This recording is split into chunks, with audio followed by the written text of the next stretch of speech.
Assalamualaikum warahmatullahi wabarakatuh. Allahumma salli ala sayyidina Muhammad wa ala alihi wa sahbihi wasallam. Pemboikotan total terhadap keluarga Nabi Muhammad Sallallahu Alaihi Wasallam selama 4 pekan, yang artinya dalam waktu yang relatif singkat, ada 4 kejadian besar di mata orang-orang Quraisy. Yang pertama, Hamzah masuk Islam, dan yang kedua, Umar bin Khattab menyusulnya, dan yang ketiga, Nabi Muhammad SAW menolak tawaran mereka dan kesepakatan bersama yang dijalin oleh Bani Hashim, baik yang kafir maupun yang muslim, untuk melindungi Nabi Muhammad SAW. Dan yang keempat, mereka sadar dan mereka merasa gelisah karena mereka tahu darah Nabi Muhammad mengalir karena ulah mereka. Kesadaran ini membawa mereka beralih ke bentuk kezaliman yang lain yang bukan pembunuhan. Akan tetapi, apa yang mereka lakukan terhadap Nabi Muhammad SAW yang selanjutnya lebih kejam daripada yang sebelumnya. Piagam kezaliman dan kesewenang-wenangan.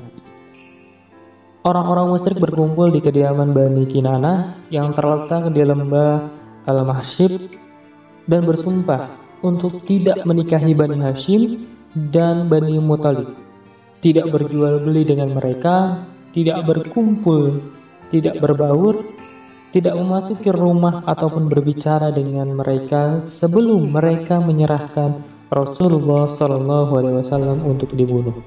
Mereka menulis kesepakatan tersebut di atas sebuah sahifah atau lembaran yang berisi perjanjian dan sumpah bahwa mereka selamanya tidak akan menerima perdamaian dari Bani Hashim dan tidak akan berbelas kasih terhadap mereka kecuali bila mereka menyerahkan Nabi Muhammad SAW untuk dibunuh. Perjanjian itu pun dilaksanakan dan digantungkan di dinding Ka'bah. Semua kalangan dari Bani Hashim dan Bani Muthalib, baik yang masih kafir maupun yang sudah beriman, selain Abu Lahab, masuk dalam pemboikotan tersebut. Mereka diembargo di perkampungan Abu Thalib pada malam bulan Muharram tahun ke-7 dari kenabian. 3 tahun di perkampungan Abu Thalib, pemboikotan semakin diperketat. Semua pasokan air dan cadangan tidak boleh masuk ke tempat mereka. Kaum musyrikin tidak membiarkan makanan apapun yang masuk atau yang diperjualbelikan ke Mekah kecuali mereka yang segera memborongnya. Tindakan ini membuat kondisi Bani Hashim dan Bani Muthalib semakin kepayahan dan memprihatinkan, sehingga mereka terpaksa memakan dedaunan dan kulit binatang. Selain itu, jeritan kaum wanita dan tangisan bayi-bayi yang mengerang kelaparan pun terdengar di balik kediaman tersebut.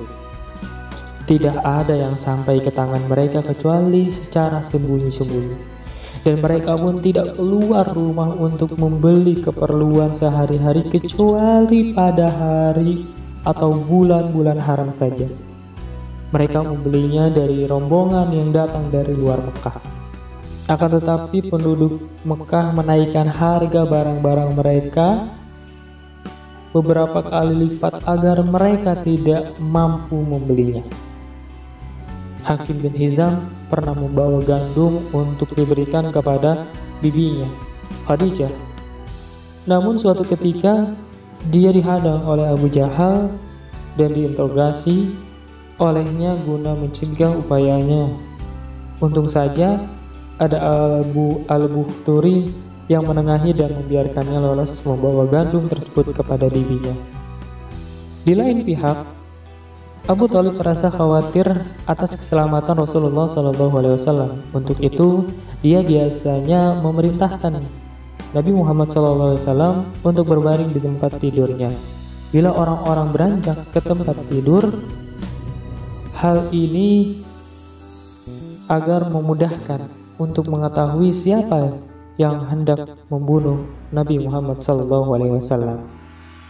Dan ketika orang-orang yang sudah benar-benar tidur, dia memastikan salah satu dari putra-putra atau saudara-saudara atau keponakan-keponakannya untuk tidur di tempat Rasulullah SAW, sementara Rasulullah SAW diperintahkan untuk tidur di tempat tidur mereka. Pembatalan terhadap lembar perjanjian. Pemboikotan tersebut berlangsung selama 2 atau 3 pekan penuh. Pada bulan Muharram, tahun ke-10 dari kenabian, terjadi pembatalan terhadap sahifah dan perobekan perjanjian tersebut. Hal ini dilakukan karena tidak semua kaum Quraisy menyetujui perjanjian tersebut. Di antara mereka ada yang pro dan ada juga yang kontra. Maka pihak yang kontra akhirnya berusaha untuk membatalkan lembar perjanjian tersebut. Di antara tokoh yang melakukan hal itu adalah Hisham bin Amru dari suku Bani Amir bin Lu'ay.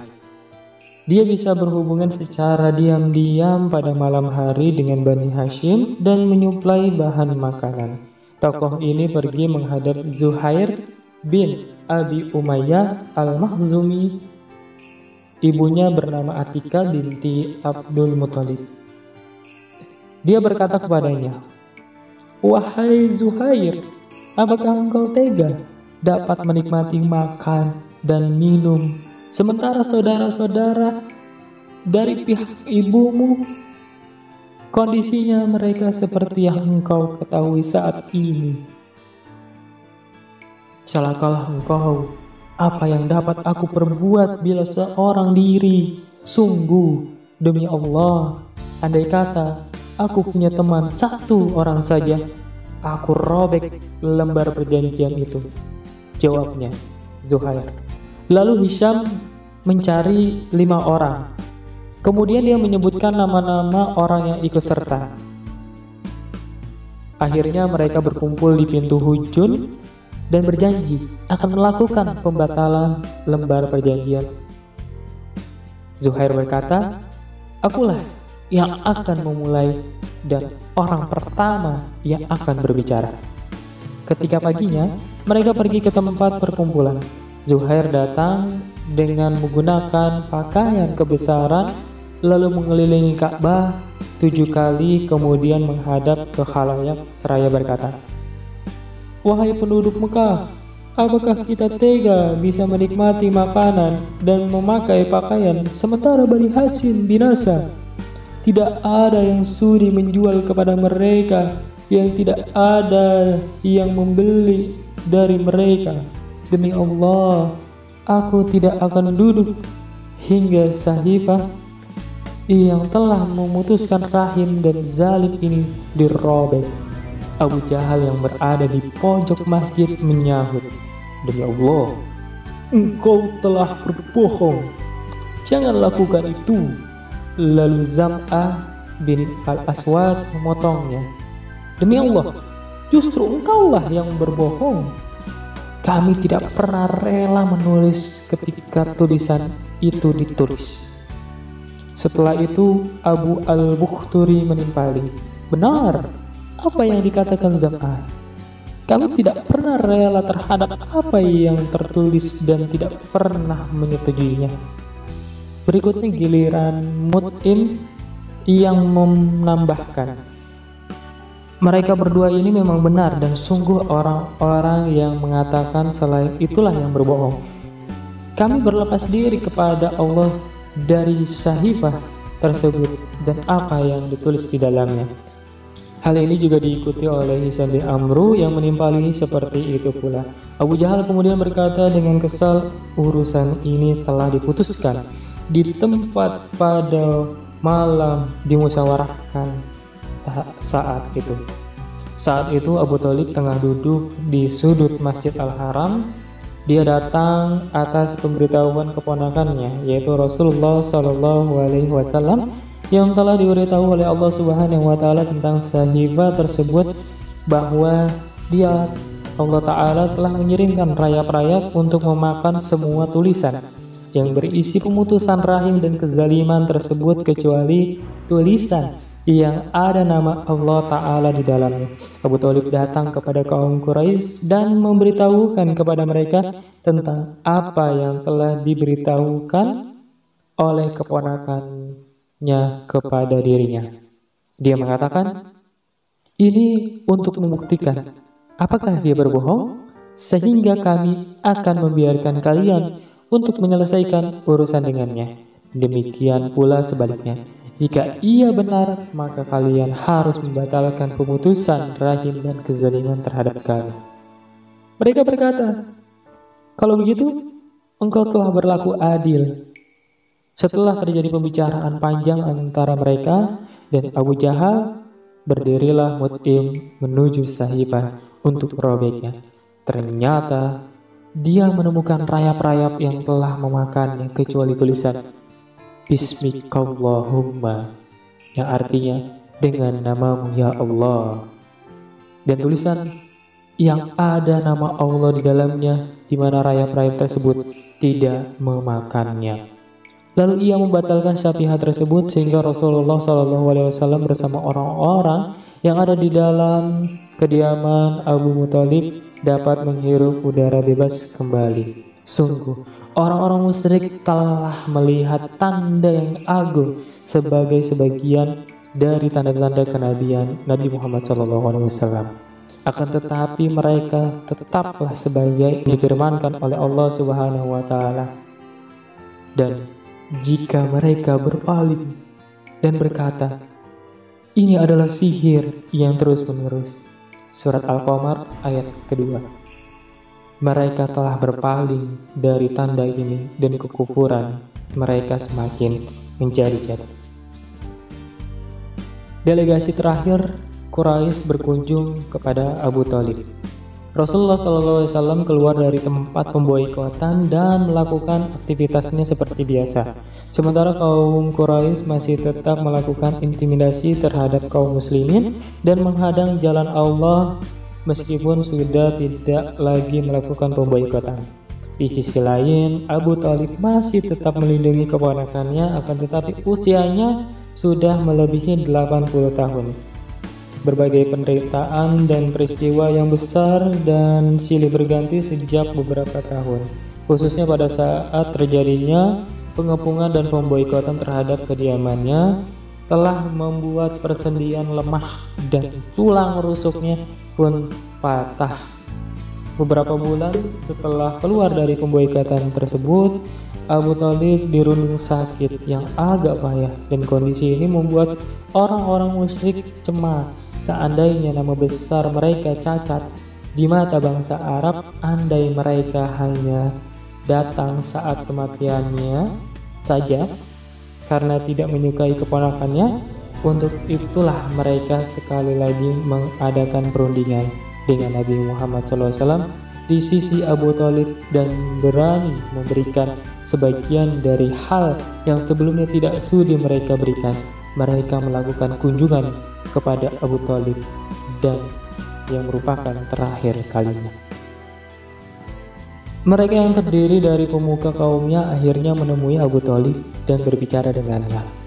Di antara tokoh kaum musyrik tersebut adalah Utbah bin Rabi'ah, Sayyibah bin Rabi'ah, Abu Jahal bin Hisham, Umayyah bin Khalaf, dan Abu Sufyan bin Harb. Pertemuan ini dilakukan di hadapan para tokoh selain mereka yang jumlahnya sekitar 25 orang. Mereka berkata, "Wahai Abu Thalib, seperti yang telah engkau ketahui, engkau adalah bagian dari kami, dan engkau tentu tahu mengapa kami datang kepadamu saat ini. Kami cemas terhadap keadaan dirimu. Engkau juga sudah tahu apa yang terjadi antara kami dan ponakanmu. Untuk itu, desaklah dia agar mau menerima sesuatu dari kami, dan kami juga akan menerima sesuatu darinya. Hal ini bertujuan untuk tidak saling mencampuri urusan masing-masing dan tidak mencampuri urusan kami. Demikian juga dengan kami.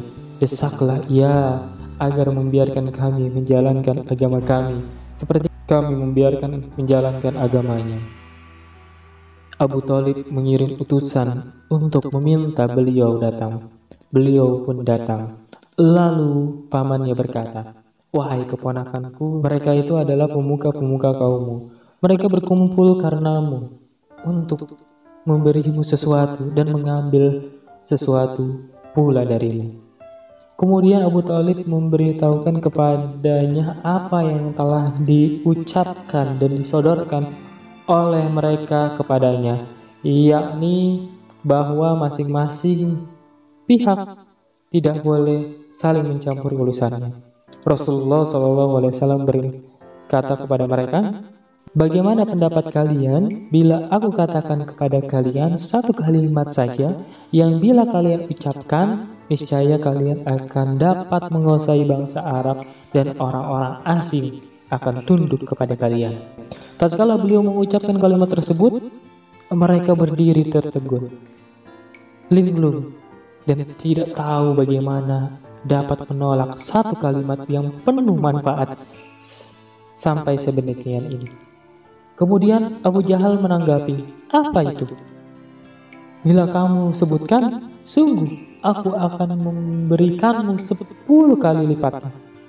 Beliau berkata, "Ucapkanlah la ilaha illallah dan kalian tinggalkan sesembahan selain dia." Mendengar kalimat tersebut, mereka kebingungan, lantas berseru, "Wahai Muhammad, apakah kamu ingin menjadikan Tuhan-Tuhan yang banyak menjadi satu saja? Agamamu itu benar-benar aneh." Kemudian mereka saling berargumen, "Demi Allah, sesungguhnya orang yang tidak memberikan apa yang kalian inginkan, pergilah dan teruslah dalam agama nenek moyang kalian hingga Allah memutuskan antara kalian dan dirinya." Setelah itu mereka pun pergi bubar. Allah Ta'ala menurunkan ayat berkenaan dengan itu, yaitu firman-Nya di surat As-Saff, "Demi Allah yang mempunyai keagungan, sesungguhnya orang-orang kafir itu berada dalam kesombongan dan permusuhan yang sengit. Betapa banyak umat sebelum mereka yang telah kami binasakan. Kalau mereka meminta tolong padahal waktu itu bukanlah saat untuk lari melepaskan diri. Dan mereka heran karena mereka kedatangan seorang pemberi peringatan, yaitu Rasul dari kalangan mereka. Dan orang-orang kafir berkata, ini adalah seorang ahli sihir yang banyak berdusta. Mengapa ia menjadikan Tuhan-Tuhan itu Tuhan yang esa? Sesungguhnya itu benar-benar suatu hal yang sangat mengherankan." Dan pergilah pemimpin-pemimpin mereka seraya berkata, "Pergilah kamu dan tetaplah menyembah ilah-ilahmu. Sesungguhnya ini benar-benar suatu hal yang dihendaki. Kami tidak pernah mendengar hal ini dalam agama yang terakhir." Ini menegaskan Allah Subhanahu wa Ta'ala tidak lain hanyalah dusta yang diada-adakan. Quran surat As-Sad ayat 1 sampai dengan 7. Sahabat yang dirahmati Allah Subhanahu wa Ta'ala, dari kisah pemboikotan ini dapat kita simpulkan bahwasanya ujian dalam hidup pasti ada. Kita bisa melihat ujian tetangga kita bisa melihat ujian saudara kita, lebih berat pastinya. Dan mungkin kalau kita bertukar, kita tak akan sanggup untuk melakukannya. Dan kalau itu tidak cukup, lihatlah ujian para nabi dan rasul terdahulu. Mereka diuji dengan ujian yang sangat berat. Salah satu hal contoh yaitu adalah pemboikotan ini. Mereka sampai memakan dedaunan dan kulit binatang saja. Untuk berdagang mereka tidak dibeli. Untuk menjadi pembeli mereka tidak diizinkan membeli. Dan ketika ingin membeli mereka mendapatkan harga yang sangat mahal. Sungguh kejam. Nauzubillah min dzalik. Semoga kita semua mendapatkan pelajaran dari kisah ini, khususnya untuk diri saya pribadi, umumnya untuk kita semuanya. Wallahu a'lam bishawab. Assalamualaikum warahmatullahi wabarakatuh. Allahumma salli ala sayyidina Muhammad wa ala ali sayyidina Muhammad.